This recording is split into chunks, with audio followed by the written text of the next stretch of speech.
amigos, tudo bem? Mais uma vez estamos juntos para o estudo da Palavra de Deus. Hoje, o juízo final. Você lembra que no estudo anterior, estudamos sobre o santuário e percebemos que Jesus morreu na cruz, ressuscitou ao terceiro dia e após 40 dias ele subiu aos céus. Assim que Jesus subiu aos céus, ele entrou no lugar santo do santuário celestial. Mas, de acordo com uma data profética, baseado em Daniel 8, verso 14, Jesus passou do santo para o santíssimo e agora, nesse momento, Jesus está no lugar santíssimo do santuário celestial, intercedendo por nós. Esta afirmação está em Hebreus 9, versículo 24. Ele comparece diante de Deus para interceder em nosso favor. Agora, o que ele está fazendo exatamente agora? Agora Jesus está fazendo o trabalho já de juízo. Ou seja, o juízo final já começou. E ele é dividido em 3 fases. Sabe, algumas igrejas falam sobre o juízo. Algumas músicas populares e até música sertaneja também falam sobre o juízo. E existe uma reza que fala também sobre o juízo. Você deve conhecer, eu vou rezar um pouquinho para você, tá legal? Creio em Deus Pai Todo-Poderoso, conhece? Criador dos céus e da terra, e em Jesus Cristo, seu único Filho, nosso Senhor, que foi concebido pelo poder do Espírito Santo, nasceu da Virgem Maria, padeceu sob Pôncio Pilatos, foi crucificado, morto e sepultado, desceu à mansão dos mortos, ressuscitou ao terceiro dia, subiu aos céus, está sentado à direita de Deus Pai Todo-Poderoso, donde há de vir julgar os vivos e os mortos. Eu vou parar por aí.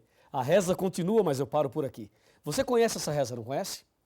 Pois é, ela diz que Jesus está à direita do Pai, de onde virá para julgar os vivos e os mortos. Até aí está tudo bem. O problema é que a reza, as músicas e muitas igrejas não explicam como será o juízo.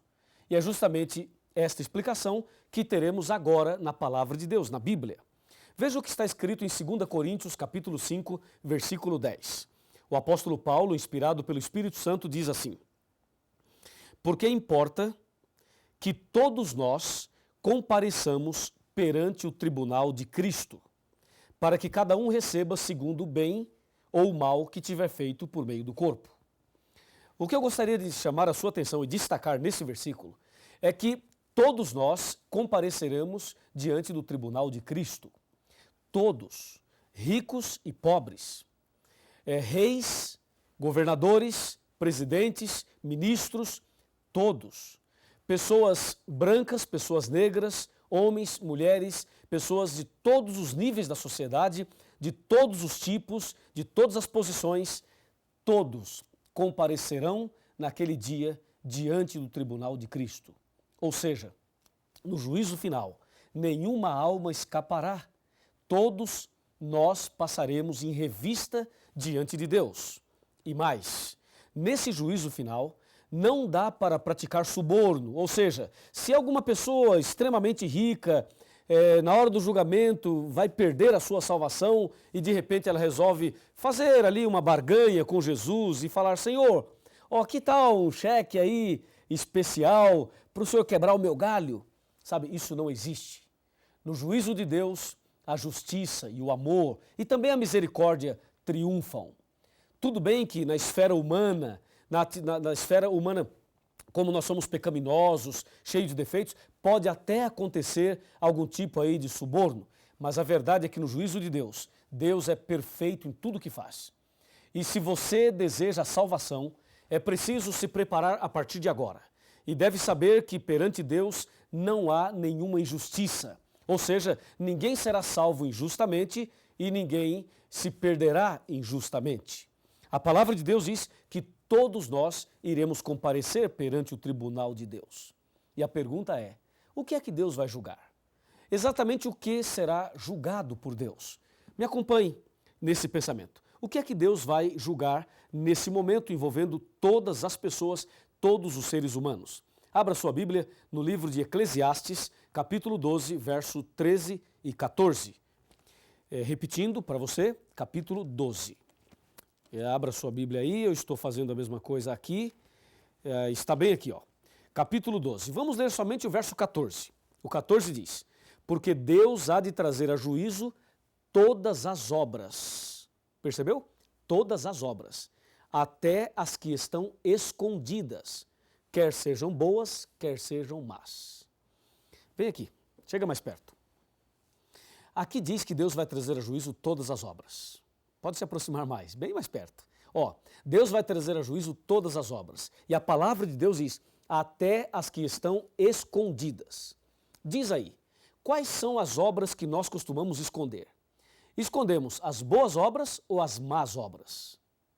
Com certeza, as que nós mais escondemos são as más obras. E aí, você já cometeu algum pecado e escondeu? Existe algum pecado escondido na sua vida?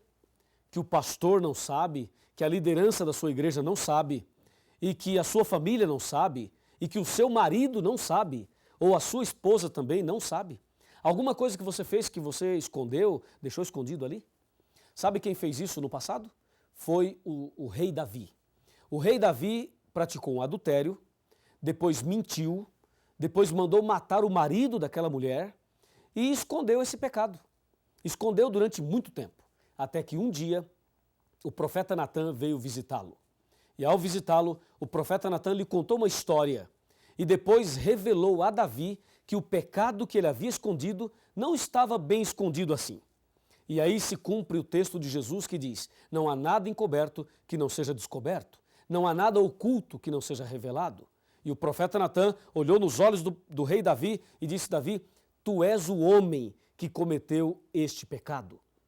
E aí Davi caiu de joelhos, arrependido, confessou seus pecados a Deus e pediu perdão. E esse momento em que ele se arrependeu está no Salmo 51, quando Davi diz, Deus, dá-me um coração puro e renova dentro de mim um espírito inabalável. O juízo final envolve a todos e Deus vai julgar todas as obras, até mesmo aqueles pecados escondidos. Hoje você saberá como agir, o que fazer para, na hora do juízo, receber a absolvição, o perdão, a salvação. Então vamos analisar juntos todos esses detalhes. O que fazer, como agir diante do juízo, tá legal? Então vamos abrir a Bíblia e vamos saber detalhes do juízo e saber como devemos agir. Me acompanhe, por favor. Me acompanhe aqui. Aqui está. Aqui diz que Deus vai trazer a juízo todas as obras. Pense um pouquinho. Desde que você nasceu até agora, quantas palavras já falou? Quantos passos já deu? Quantos pecados você já praticou? Quantas coisas boas você já fez? O que se passou na sua vida desde o seu nascimento até agora? Se o juízo final terminasse hoje para você, você estaria salvo ou perdido? Você estaria com a salvação garantida? O que você acha? Pense aí. É o seguinte, se você está em dúvida, se alguma coisa te preocupa, então calma. Nós vamos agora analisar estes detalhes do juízo final. Primeiramente, quem é quem no juízo final? Quem é quem? Quem é o juiz? Quem é o advogado de defesa? Quem é o advogado de acusação? Quem são as testemunhas? E quem são os réus? E qual é a lei usada por Deus como norma no juízo final? Vamos saber quem é quem? Isso está tudo na Bíblia. E eu convido você para me acompanhar nessas leituras e saber então o diagrama do juízo. Quem é quem no juízo final? Para você entender muito bem isso, é preciso saber que o juízo está dividido em 3 fases. A primeira fase está em Apocalipse 14, versos 6 e 7. Abra sua Bíblia, Apocalipse 14, versículos 6 e 7. Está aqui, ó.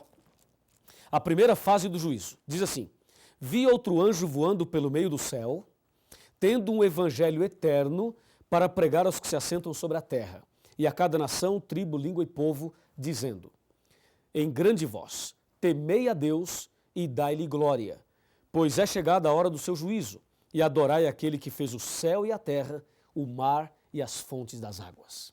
Percebeu? Nesse versículo, ou nesses 2 versículos, encontramos, chegou a hora do juízo. Então aqui temos a primeira fase do juízo, que é o juízo atual, presente, que acontece agora. A segunda fase do juízo está aqui no Apocalipse capítulo 20. e no versículo 4. Aqui diz, vi também tronos, e nesses sentaram-se aqueles aos quais foi dada a autoridade de julgar. Vi ainda as almas dos decapitados por causa do testemunho de Jesus, bem como por causa da palavra de Deus, tantos quantos não adoraram a besta, nem tampouco a sua imagem, e não receberam a marca na fronte e na mão, e viveram e reinaram com Cristo durante 1000 anos. Então aqui nós temos uma outra fase do juízo que ocorrerá durante os 1000 anos. E a terceira e última fase do juízo aparece aqui em São Mateus, no capítulo 25. Mateus 25, versículo 31 até o 34 e depois o verso 41. Observe, Mateus 25, verso 31. Quando vier o Filho do Homem na sua majestade e todos os anjos com ele, então se assentará no trono da sua glória. E todas as nações serão reunidas na sua presença. E ele separará uns dos outros, como o pastor separa dos cabritos as ovelhas. E porá as ovelhas à sua direita, mas os cabritos à sua esquerda. Então dirá o rei aos que estiverem à sua direita, vinde benditos de meu Pai, e entrai na posse do reino que vos está preparada desde a fundação do mundo. E agora o verso 41 diz assim, então o rei dirá também aos que estiverem à sua esquerda, apartai-vos de mim, malditos para o fogo eterno, preparado para o diabo e para os seus anjos. Entendeu? Aqui nós temos a descrição do juízo final, as suas 3 fases. A primeira está acontecendo agora. A segunda ocorrerá durante os 1000 anos. E a terceira acontecerá depois dos 1000 anos. É bom que você entenda que o milênio é um período de tempo que está entre a volta de Jesus e a descida da cidade santa.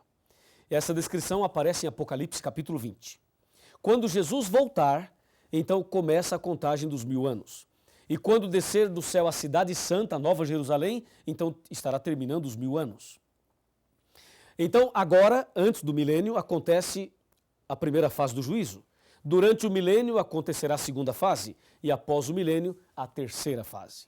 Me acompanhe agora e vamos analisar alguns detalhes das 3 fases e saberemos ainda quem é quem no juízo final. Quem é o juiz, quem é o advogado e assim por diante. Tá bem? Por favor, vem comigo aqui para nós analisarmos. Primeiramente, as 3 fases do juízo. Nós já sabemos que Deus vai julgar todas as obras. A primeira fase, vamos chamá-la de investigação. Juízo de investigação, aquela fase investigativa. A segunda fase vamos chamar de juízo de comprovação. E a terceira chamaremos de juízo de execução. Deu para você decorar? Vamos de novo. Investigação, comprovação e execução. São as 3 fases. Lembrando que a fase de investigação está acontecendo agora. E que a fase de comprovação ocorrerá durante os 1000 anos. E a terceira de execução ocorrerá após os 1000 anos. A pergunta, quem é quem no juízo final? Eu tenho aqui o diagrama do juízo final. Primeiro, o juiz, na primeira fase, agora, é Deus. Está escrito em Salmo 50, versículo 6. Ali diz que Deus é o juiz. Na segunda fase, durante o milênio, o juiz já não é Deus. Quer dizer, Deus estará ali atuando também, mas, além de Deus, os justos, os salvos, durante o milênio lá no céu, atuarão como juízes. Está aqui em Apocalipse 20, verso 4 e 1 Coríntios 6, versos 2 e 3, que diz, não sabeis que os santos hão de julgar o mundo? Então, na segunda fase, os justos serão juízes. Conforme diz Apocalipse 20, verso 4, quando diz, vi também tronos e nestes sentaram-se aqueles aos quais foi dada a autoridade de julgar. Então Deus dará autoridade de julgar a um grupo de pessoas. E essas pessoas são os justos, que foram salvos e que estarão no céu durante o milênio. Na terceira fase do juízo, quem é o juiz? O juiz será Jesus Cristo. Conforme diz João 5, versículo 22 e também 27. Ali diz, o Pai a ninguém julga, mas deu ao Filho todo o juízo. Então, repetindo, na primeira fase Deus é o juiz, na segunda fase os justos atuarão como juízes e na terceira Jesus é o juiz. Agora, quem é o advogado de defesa na primeira fase? 1 João capítulo 2, versículo 1, diz que nós temos, o versículo diz assim, ó, filhinhos, estas coisas vos tenho dito para que não pequeis. Se todavia alguém pecar, temos um advogado perante o Pai, Jesus Cristo o justo. Que bênção, né? Então Jesus é o nosso advogado de defesa. Hoje, na primeira fase. Entendeu? Deus é o juiz e Jesus é o advogado na primeira fase. E na segunda fase, quem será o advogado?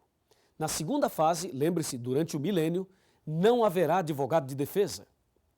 E na terceira fase, após o milênio, também não haverá. Ou seja, nós só temos advogado para nos defender agora, na primeira fase. Quem é o advogado de acusação, o acusador, na primeira fase do juízo? Na primeira fase do juízo, o advogado de acusação é Satanás. Está em Apocalipse, capítulo 12, versículos 9 e 10. Eu vou ler esse texto para você.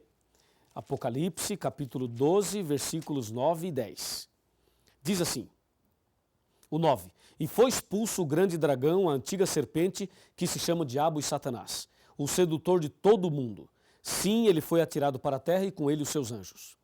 Então ouvi uma voz do céu proclamando, agora veio a salvação, o poder, o reino do nosso Deus e a autoridade do seu Cristo, pois foi expulso o acusador de nossos irmãos, o mesmo que nos acusa de dia e de noite, diante do nosso Deus. Portanto, o acusador é Satanás. Na segunda fase, onde estará o acusador? Apocalipse 20, versículos 1, 2 e 3, dizem, ali os versículos dizem o seguinte, que o acusador, durante a segunda fase, ele estará preso. Vai descer do céu um anjo que tem a chave do abismo e vai prender Satanás por 1000 anos. Então, na segunda fase, o acusador estará preso. E na terceira fase, Satanás volta para acusar por um pouquinho de tempo. É o que diz o versículo 3 de Apocalipse 20. Aqui diz, claramente, lançou-o no abismo, fechou-o e pôs selo sobre ele, para que não mais enganasse as nações, até que se completassem os 1000 anos. Depois disto, é necessário que ele seja solto por pouco tempo. Então, depois do milênio, na terceira fase, Satanás volta como acusador, mas por pouquinho tempo. Agora, quem são as testemunhas? As testemunhas do juízo final são os anjos. Apocalipse 5, versículo 11. Os anjos. Na primeira, na segunda e na terceira fase. Os anjos são as testemunhas. E quem são os réus? Claro que os réus são todos nós, não há dúvida. Mas, na primeira fase do juízo, os que estão sendo investigados, julgados nesse processo investigativo, são os cristãos, os justos, os filhos de Deus. Conforme diz aqui 1 Pedro 4,17. Está aqui, ó. 1 Pedro 4,17. Porque a ocasião de começar o juízo pela casa de Deus, ou seja, pela igreja, é chegada. Ora, se primeiro vem por nós, qual será o fim daqueles que não obedecem ao Evangelho de Deus? Então, percebeu? O juízo começa pela casa de Deus, pela igreja, pelos cristãos, por aqueles que servem a Deus. É o que diz a palavra de Deus. Então, hoje, os cristãos estão sendo julgados. Na segunda fase do juízo, durante o milênio, os ímpios serão julgados. Na verdade, na segunda fase do juízo, o julgamento é só de comprovação. E na terceira fase do juízo, todos ouvirão de Cristo a sentença final. Os justos ouvirão de Cristo, vinde benditos de meu Pai. E os ímpios ouvirão de Cristo, apartai-vos de mim para o fogo eterno. E por último, a lei. Qual é a lei usada por Deus como norma para o juízo? Tiago, capítulo 2, de 10 a 13, diz que são os 10 mandamentos. Os 10 mandamentos é a lei usada por Deus como norma para o juízo. Se os 10 mandamentos são usados por Deus como norma para o juízo, eu pergunto, o que dizer daqueles que não aceitam a lei, que não aceitam os 10 mandamentos? Como será o julgamento deles? Por isso, é importante entender não somente o diagrama do juízo, mas também a vida de obediência que Deus espera de nós. Então, fechando este estudo, esse pensamento, entenda o seguinte: na primeira fase do juízo, Deus é o juiz, na segunda fase, os justos, e na terceira fase, Jesus. Na primeira fase, Jesus é o advogado, na segunda e na terceira, não haverá advogado de defesa. O acusador. Na primeira fase, o diabo é o acusador, na segunda fase, ele estará preso, e na terceira, ele volta como acusador. As testemunhas são os anjos nas três fases. Os réus. Hoje, os justos estão sendo julgados. Na segunda fase, os ímpios, e na terceira, todos. A lei usada como norma para o juízo são os 10 mandamentos nas três fases. Eu gostaria de fechar o estudo chamando a sua atenção para o seguinte ponto. Hoje, Cristo é o meu e o seu advogado, mas um dia ele será o nosso juiz. Então aproveite agora, já que Jesus está diante do Pai intercedendo por mim e por você. Aproveite esta oportunidade para se ajoelhar e clamar a misericórdia de Deus, para confessar os seus pecados, para pedir perdão pelos pecados passados, pelos pecados presentes e também por aqueles que você escondeu em algum momento. Confesse a Deus. Se você não lembrar algum pecado, peça perdão por aqueles que você não lembra e a misericórdia de Deus estará sobre você.